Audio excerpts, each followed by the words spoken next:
Jace couldn't sleep. Night in New Geneva was supposed to feel like a soft exhale. The dome's breathing systems cycling, the distant hush of recovery gardens, the muted glow of street wires. Tonight, the city's familiar lull had been edited down to a single quiet note. He lay on his back and watched the stars through the glass roof, small and patient as fish in an inky aquarium. The constellations outside had been curated and annealed into the dome's glass, old maps trimmed to new tastes, so the sky felt like a story someone had already told him. The story didn't soothe him. A voice like a tuning fork struck in the marrow of his skull hummed, "You're restless again, human." He did not startle. Lira had lived with him in the east wing of the habitat for 6 months, long enough for her presence to be as ordinary as the kettle on his counter. She hovered near the ceiling with a faint halo of bioluminescent light around the edges of her hair. Where human bodies spoke in hands and hushes, her language was less literal. Tiny changes in skin tone, a soft rearrangement of air particles that smelled like rain on hot metal. The voice in his head was how she smiled. "I wasn't restless," he lied. "Just thinking." He pushed the blanket aside and swung his legs over the edge of the bed. The apartment's soft floor absorbed the sound. The world outside remained a dim, even wash. "You think too loud," she answered. Up close, her skin pulsed like a living constellation, golds and blues that shaded with her mood. The Lyrens did not have pupils in the way humans understood them. Their irises were spirals of liquid color. Lyra's current spiral was small and steady. "Close your eyes. I'll lend you peace." He closed his eyes. It felt foolish and intimate at once, like consenting to someone else's blanket. Her touch, only a brush of air over his temple, sent his tightened muscles unwinding. The dome's hum became less of a machine and more of a backing chord. She breathed through him and then into him. Not air, but a cadence. Low, lullaby smooth, tuned to the rhythm of Starlight. He allowed the cadence to claim him. Outside, New Geneva's lights dimmed for the final cycle of the night. Inside, the two of them lay on the living room floor on a long woven mat, the way they had done since the first week she moved in. He would fall asleep. She would stay awake because for the Lyren, rest looked different, and because she liked watching him surrender to quiet. She called it borrowing serenity. He called it selfishness, quiet and small selfishness that tasted like safety. This was not an unfamiliar tableau. Many nights had passed like this one. The gentle rescue, the small confession. He had trouble sleeping since the accident, and the slow settling. Yet tonight there was a thinness to the calm, as if something at the edge of the cadence had a tremor. Half asleep, he felt it. A tug. Not from her, but from the frequency itself. An echo, a thin note that did not resolve with the rest. It threaded through Lyra's weaving and set his jaw humming. He opened his eyes to see her watching him with a gentleness that carried the weight of a question. "What is it?" he asked. Her skin shifted, a small ripple of turquoise. "A memory," she said. "Not mine, not yours. A third thing folded into the pattern. Like interference?" He tried to joke, but his voice was too small. She did not laugh. "Lyren resonance has boundaries," she said. "But the cosmos keeps secrets. Sometimes they leak through." Her voice in his head felt like someone reading an uncertain map aloud. "It's not harmful. It is a thought of a thing that might be otherwise. I will contain it." She did not try to retract the note. She braided it into the lullaby and let the discordant thread resolve into something softer. The tremor faded. Jace let his breath follow it down like a bird folding its wings. He slept. The world of New Geneva was built to forget the world that had been. The domes rose like translucent shells across the former continents, a human answer to a planet that had knuckled under its old name. Climate bands were regulated. Weather was curated. Moods were measured. People moved with the etiquette of newness, attentive and careful, as if everyone had learned that small gestures could recalibrate catastrophe. It was a society of mitigations, dietary synths calibrated to microflora, commute pods tuned to avoid stress spikes, public gardens shaped to ease anxiety. The Lyren were one of several alien species that had come during the expansion phase, awkward cohabitants at first, later integrated neighbors. Lira had landed with other Lyren on a cargo transmission ship, whose hull was patterned like a reed basket. They did not come as conquerors or missionaries. Lyren diplomacy had the quiet manners of a slow river. They offered things humans hadn't asked for. New songs. A method of irrigation that thrummed instead of splashed. A way of painting sound onto water. Their arrival had been a moral test. Bring strangers into the fold and watch your culture widen, or build higher walls. Jace had been part of the integration team assigned to the eastern habitats when Lira arrived. He was not a diplomat. He was an engineer who preferred machines to meetings. He had a history, a soft file in the city's record, wounds that most systems could not fully see. 3 years earlier, before the Dome Initiative, a storm had taken his brother. Jace's guilt lived in the corners of his days like an uninvited pet. Sleep had been a negotiation ever since. Sometimes he won, sometimes the guilt did. The Lyren had fascinated him. They were fluent with the quiet things humans usually ignored.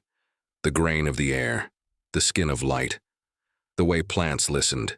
Lira, because she chose to be Lira, was small for her species, given to curious clothes made of woven glass filaments. She communicated in pulses and songs that made his teeth ache pleasantly when she was amused. They had been neighbors first, then friends. He had offered her a spare couch. She had offered him an arrangement of sound that tasted like citrus and soot. Then one night, sleep failing him, he had accepted her lullaby.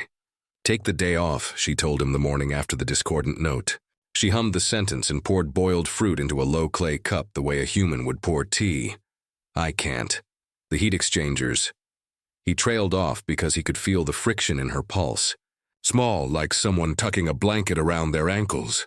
"You can," she corrected. Lyren verbs were less tyrannical. They folded around intent. "Go to the river terraces.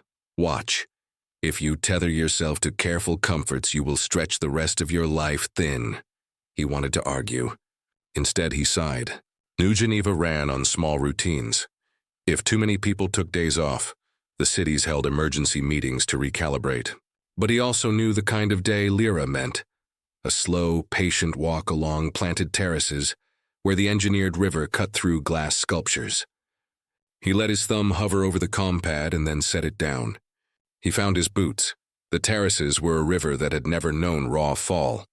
Water wandered through pre-planned eddies, each bend designed to elicit a particular kind of thinking. Nostalgia, curiosity, gentle acceptance. Plants that had been crossbred to hum softly rubbed against one another and released scents keyed to relaxation. The city's ambient soundscapes, carefully composed to stave off cognitive overload, shifted to the river's rhythm. It was the sort of place people went to unspool themselves without drama. Lira met him under an arched trellis where moss grew like a carpet for small insects. She drifted down from the walkway above and joined him, arms folded in the Lyren way. "You found it," she said. The song in her words made the terrace's water rearrange its reflections. "What?" he asked. "The note." She had not told him why she had wanted him to rest, and she had not asked more. Lyren affection respected privacy in its own curving way. It was weak. Barely a ripple. "But it has roots." "Roots?" He frowned. "Like a memory root?" She nodded. A tendency of humans and Lyrens had become to anthropomorphize each other's metaphors. "Yes, like that." She let out a low wash of color, indigo, afternoon silver. "There are old storages under the older domes. Sometimes thoughts become trapped in them. We call them skeins. They are like seaweed caught things. But why would a memory end up in a mechanical storage?" He asked. His engineering brain wanted a clear causal chain. Was there a data leak? A misrouted backup? Lira made a soft sound that could be interpreted as laughter. Not mechanical always. Thought is porous. People think and the city remembers. The city remembers and the memory folds into the infrastructure. The older the dome, the more stories. She tilted her head. We can feel the threaded ones. He wanted to tell her he'd seen the city's memory banks. He had. An assignment once required him to inspect archival cores for redundancy. He knew the city ate its own past and stored it in cooled vats. But the idea of a memory migrating from the archive into a resonance field, especially one that touched a Lyren lullaby, felt new and quietly sacred. Is it dangerous? His voice was smaller than he expected. No. Lyra's skin cooled into green and pearl. Sometimes the skeins contain loss that untangles people in helpful ways. Sometimes it contains grief that wishes to stay. We should look, not as technicians, not as cleaners, as witnesses. If a memory is stranded, it will want someone who can hold it tenderly. He should have said no. He should have gone back to the exchange panels and the list of minor crises that mimicked importance. Instead, he found himself answering, "Okay." The old dome did not advertise its age. Inside the newer sectors, domes had sleek hydrophobic glass and sensor blooms that regulated light to the circadian preferences of citizens. The older dome, however, wore its history like tapestry. Mismatched panels, repairs visible as latticework, quiet irrigation channels that had been upgraded 3 times. It lay at the edge of the city, where New Geneva's carefully blurred boundary met a strip of managed wilds. They entered through an access gate that smelled faintly of oil and paper. The hatch opened slow, and the corridor inside tasted of dust and old conversations. Lyra's hands traced the seam of the wall, leaving a trail of light in her wake. Humans could not see what she saw, the way old neurons of the city still fired in background cycles, the way old agreements hummed in the pipe joints. "You should keep your mouth closed here," Lira said. The dome listens. He zipped his jacket higher and let his eyes adjust. The lighting here was old-fashioned, sodium lamps that made everyone look slightly sepia. There was a planetarium-sized architecture that had been retooled into storage, cubes and stacks of what the city had kept. "The skein," she said, "should be near the old archives where data and dreams blurred." They found a maintenance elevator. Jace clambered inside first. The elevator shuddered and told a story of 100 small repairs. Its floor was decorated with faint graffiti, names and dates like prayers. They worked without instruments, in a way that had nothing to do with their official titles. Lira did not carry a scanner. She listened. She settled her palms against a block of archive wall and hummed. The sound expanded and drew itself around him like a warm hand. The wall answered, a slow, tender vibration that translated in Lyra's head like pages turning. "Here," she said. The archivist's sphere. Jace had seen them before, but always through a glass consultation window, as if they were artifacts from a tell-all museum. This one hummed faintly. It held rubble. Memory caches migrated during the dome's earliest days. Lira cupped the sphere and the light inside writhed. "It's a hitch," she explained. "Someone's memory that tried to find its way back and lost the map." "How does a memory go wandering?" Jace asked. "People give them away," she said simply. "They are not always possessions. They are weights. Sometimes a mind casts a memory into the city to lift itself. Sometimes the city keeps it because it is lonely." She smiled, a small crescent. "We have ways of making lonely things feel wanted." He watched as she placed her forehead to the sphere, like someone pressing their ear to the wall. She inhaled, slow. The color in her skin shifted. Amber, copper, a wash of very old blue. She began to sing the way Lyren sang when they wanted to attract prey or friends. A long, curling note that opened the archive like a hand. The skein unfurled. It was not a memory the way his mind measured memories, with crisp edges and timestamps. It arrived as sensation first. The smell of wet wool, a specific arrangement of teeth on a jaw, the tilt of a chair back. The more he listened, the more it took on a shape. A narrow kitchen, a human child under a blanket, a mother's hands worrying at a knitted sweater. There was a small television murmuring an old program about a sea that had been lost, and far away, the rain pattered in the way of seasons that had once been normal. The voice in the memory, thin and steady, was not the woman's voice but a song of giving. "It is love," he said suddenly. Lyra's skin shimmered. "Yes," she agreed. A holding memory, shared across time with a place but not pinned to one mind. Why would someone give love away? The question tumbled out of him raw as a stone dropped into water. "Because sometimes love presses too close to grief," Lira answered. "Sometimes you cannot carry the thing you have loved without forgetting who you are." "People make bargains," she paused. "Sometimes the city is asked to keep what would otherwise break 2 hearts." Jace considered this. He thought of his brother, how grief had hollowed the shared spaces in their small apartment. He thought of all the quiet bargains people made, to sleep with a light on, to eat less, to put a name into a vault and walk away. There were practical reasons to cast a memory away, psychological triage, but also whimsical ones. He reached out and brushed the sphere. The memory pulsed like a small star. "How do we return it?" he asked. Lyra's hands hovered. "We cannot force a past back into someone. The skein will need a tether, someone who has a heart space that will gently hold it. The memory will sing, we will follow. Sometimes the memory chooses." The thought of a memory choosing frightened and delighted him. It implied an agency in the city he had never considered. He imagined a memory like a stray dog picking from a crowd. What if it chooses the wrong person? Then it will not fit, and we will help it find another, Lira said. We are not healers in the human sense. We are listeners. The rest is consent. They set up a small ring of listening devices. Old tech, older than the city's current habit, because the archivist needed a bridge into human-readable patterns. Lira hummed while Jace adjusted the dials.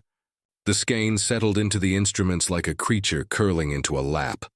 He listened and felt an ache, like salt on his tongue and the deep warmth of being a witness to someone else's tenderness. They left the archive that afternoon holding a shard of the memory in a portable core, an object about the size of his palm that hummed when he breathed near it. It did not show images. It offered presence. You'll want to bring someone, Lira advised once they were out in the gardens where the river widened. Memories are heavy. They ask for witnesses. Someone who has given away things themselves will understand the gravity. Who? He had a list of friends. Most were city workers with compartmentalized compassion. He thought of Ira from his floor, dryly funny, good with circuits, loved comic history. He thought of May, who ran the tea stall and had quiet pockets of grief she smoothed with sugar. You, Lira said, with a tuneful firmness. You will listen first. Then we will find other ears. He felt the weight of the core in his hand all day like a borrowed coin. At night, when he slept, the memory throbbed at the edge of the lullaby she offered him. Sometimes, in the small hours of insomnia, he would hold the core and feel the impressions of hands knitting, of a child sleeping, and think how strange it was to cradle someone else's warmth. Over the next week, they sought the skein's origin by walking the older neighborhoods. Lyra's way of tracking was less like a detective's path, and more like listening to how the city's bones remembered. She would stand at doorways, resting her forehead to the thresholds, and murmur. The streets responded. A flicker of neon here, a discarded lullaby there. People gave them directions without asking too many questions. Because in neighborhoods that had been stitched together over decades, visitors who carried small cores were not unusual. They were visitors with delicate cargo, in a laundromat that smelled of ozone and starch. The memory increased in temperature, and the core's hum rose to a song. The proprietress, a woman named Mara with a head of steel-gray hair and turquoise earrings, watched them from behind a counter. You two look like you found a stray, she said, folding a sheet into a square. She set it aside with ritual precision. You want to post a notice? A stray memory, Lira corrected, and the woman's laugh was a soft, knowing thing. Mara had a story. She lost a daughter during the last wild months before the domes closed the continents. She had tempered the loss by throwing herself into the practicalities of laundry, into the steam and the timing. When she touched the core, she frowned and then smiled like someone recognizing the tune of a distant childhood. That's my grandmother's voice, she murmured. She used to hum when she ironed. Her pupils sharpened. But we've been careful in this town. People don't carry pieces of other people around. They don't have the bandwidth. Jace watched her. There was a moment where the memory brushed her and paused as if deciding. You feel it, she said. You are an old holder. Lyra's pulse relaxed. Some people are vessels, she said as if it was a fact of the world. It is okay if you keep it soft, Mara nodded. She reached out and pressed her palm to the core. The memory unfolded like a hand into hers. Her face went still. She closed her eyes. When she opened them again, they were wet. It is my grandmother, she whispered. She gave away her stories to keep us sane. I didn't know. Tears slid down her cheeks, slow and luminous. She began to hum, a human tune that fit awkwardly with Lyra's Lyren cadence. The laundromat's machines stilled in their cycles, and for the length of 3 songs, the room became a place that kept memory with care. Mara held the skein like an heirloom. It doesn't always need to go back to the person who cast it, Lira said softly. Sometimes it finds someone who will befriend it. And sometimes it's a mirror, Jace added, thinking of his own unlived grief. He felt his chest loosen as Mara hummed and folded a blanket with the memory in her hands. It was not an erasure. Her singing acknowledged the loss, gave it a place, and in doing so made the laundromat a repository of hope. Word spread. People who had been trained to quarantine emotion for the sake of efficiency, engineers, administrators, came to their apartments with palms ready and eyes cautious. They listened. They held bits of strangers' lives. Sometimes the skein fit like a missing glove. Sometimes it did not and deflated into a sound like a closing door. Throughout this gentle excavation, Jace found himself giving up a little of his skill for tidy solutions and learning how to look for small cues. Which person paused at a photograph and refused to discard it? Which clerk lingered by toys in a window and then hurried away? The city's grief, he realized, was not an aggregate to be solved. It was a series of private stitches, missed seams asking to be mended. One day, the core pulsed more insistently than usual. The skein had shifted toward a voice like his brother's. He felt his breath hitch. For a while, he refused to let himself believe the parallel, that a memory stitched into the dome could be connected to his own lost brother. Grief has a way of setting traps. Take it slow, Lira said when she caught him staring at the core. Her glow steadied. If it touches you, it will not shove you. He let her hold it first. The core warmed in her palm, then settled with a hum that threaded with his old lullaby. Jace pressed his forehead to her arm and felt the memory there like a beating. It showed him a small room with 2 chairs, and a hat left by the door, and the click of a thermostat.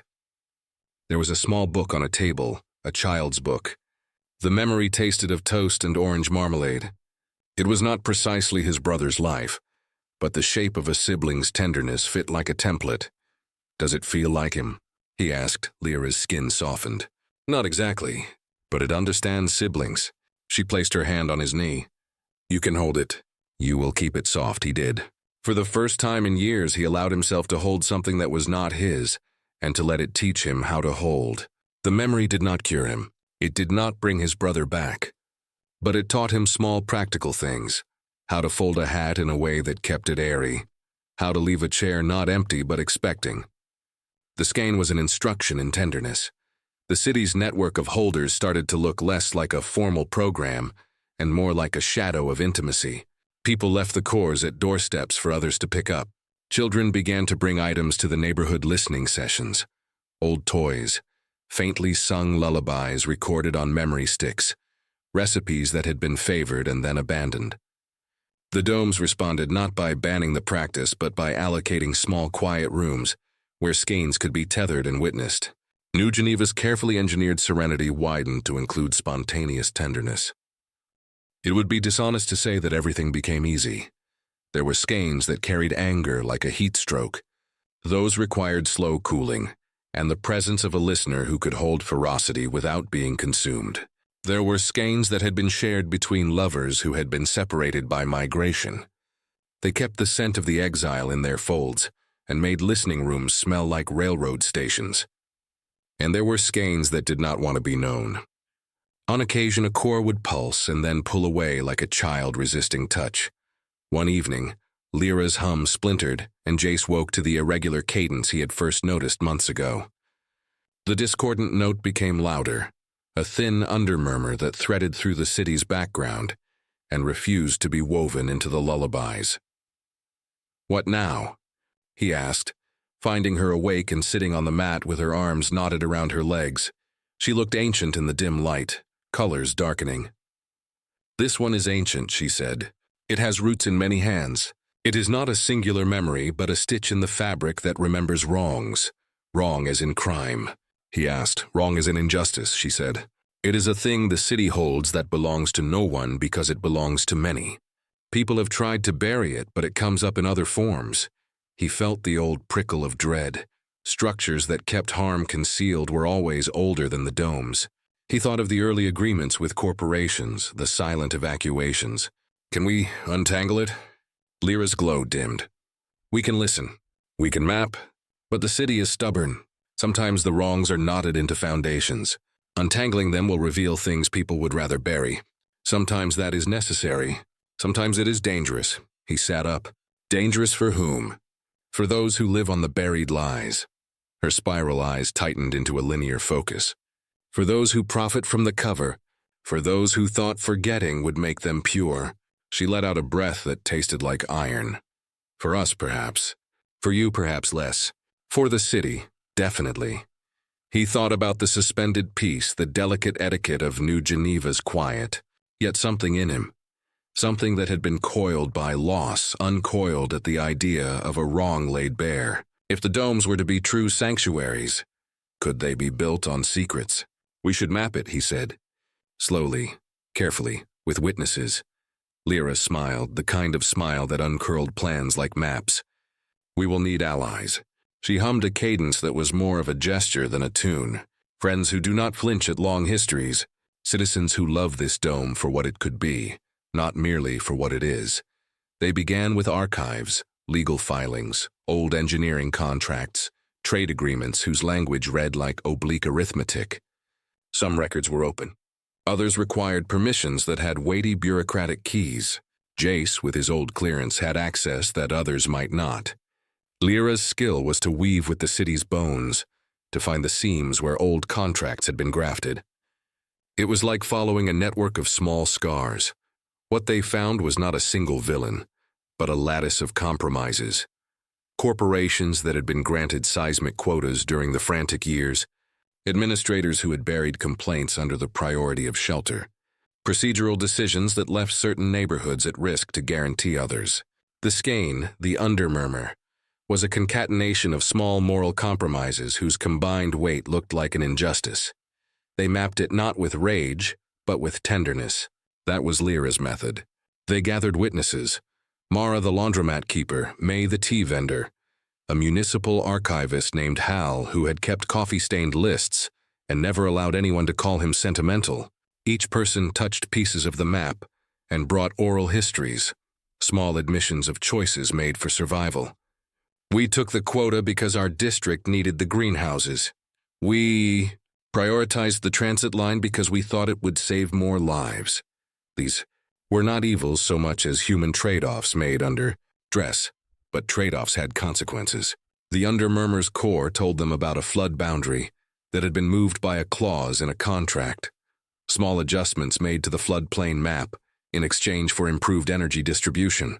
Those adjustments had left a peripheral neighborhood exposed during a late-season storm years earlier. The memory of the storm had become a skein and refused to be at rest. People died, Hal said one night, his voice thick. He had spent his life cataloging the city's adjustments. We made decisions. We tried to predict. We were tired. So were they, Mara said, folding a blanket that still smelled faintly of her grandmother's song. They did not want to indict individuals. Their work was to provide the city a mirror and a place to mend the torn edges. Lyra's method was to place the skein back into the place it had been stolen from, if it desired return. The undermurmur was not a single memory to be returned, but a chorus that demanded acknowledgement. You can't fix systemic issues by apologizing, Jace said one late night, tired and raw. There has to be structural change. There always does, Lira replied. But sometimes structural change needs an introduction to the people who will be affected. The city cannot remap without a chorus to show where the map is torn. They organized listening circles in the neighborhoods affected by the floodplain clause. The city quietly allowed them, perhaps because the domes, like living things, needed air. People came not to argue but to remember. They brought old calendars, scrapbooks, and the sonic cores of skeins that had been passed around as talismans. Voices rose, not heated but firm. People spoke of loss in ways that were not performative but practical. We need retention basins. We need a fund that rebuilds community gardens. We need a space where we can remember without being charged. The city's administration, which had been part of the lattice, could not ignore the chorus. Commissions were called. Policies were drafted. It was not fast. It was not dramatic. There was no trial or villain to point at. There were negotiations, funding reallocations, and the slow mechanical work of altering infrastructure. Sometimes the people who had once benefited resisted the reallocation of resources. Those were difficult conversations, but they were conversations steeped in ordinary civic labor rather than spectacle. The undermurmur did not vanish overnight. But as the city began to realign budgets to add flood retention, to expand community gardens, the skeins undernote quieted. It did not dissolve. It softened into the city like a memory of a bruise that had scarred into a softer skin. The domes kept changing. New policies smoothed some discrepancies. Listening rooms proliferated. The city adopted an ethic of distributed memory. Skyholders met in soft circles and taught new citizens how to be tender. The practice spread slowly and politely, like moss across a footbridge. Jace continued to work as an engineer, but his days were colored by small acts that had nothing to do with efficiency. He taught colleagues how to listen to the hum of a core. He redesigned a set of housing units to include small memory niches. He started a modest program at the community center called Soft Keeping, where citizens could learn how to hold and release without grand gestures, a craft class for the hard-on. Evenings when the auroras came, he would take walks along the river terraces and think of Lira.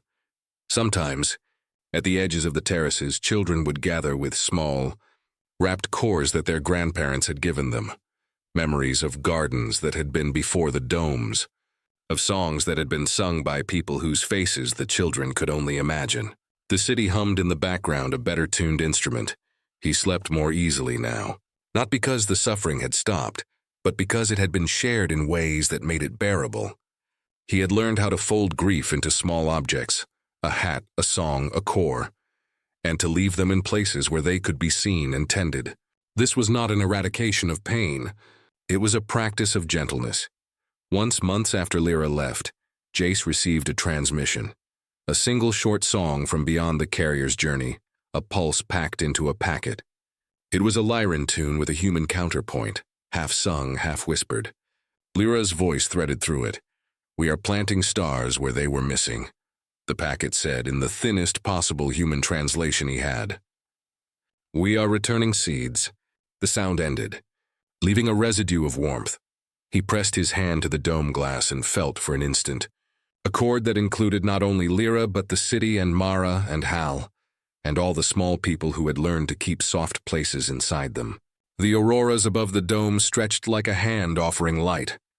He smiled and went back to his small apartment where the hat waited on his shelf, where the listening rooms were prepared for next week's sessions, where the city had become a little more honest with its own past.